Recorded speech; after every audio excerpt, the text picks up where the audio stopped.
বেকার শব্দটা হাস্যকর, কিন্তু সত্যি এটা খুব কষ্টকর। একটা বেকার ছেলে জানে ঘর থেকে বের হলে আবার ঘরে ফিরলে কতটা কথা শুনতে হয়। একটা বেকার ছেলে জানে পাঁচজন বন্ধুর সাথে চা খাওয়ার পর বিলটা না দিতে পেরে কতটা কষ্ট হয়।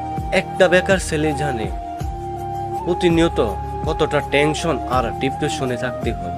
বেকার না পারে সুখে থাকতে, না পারে মাথা উঁচু করে সমাজে চলতে।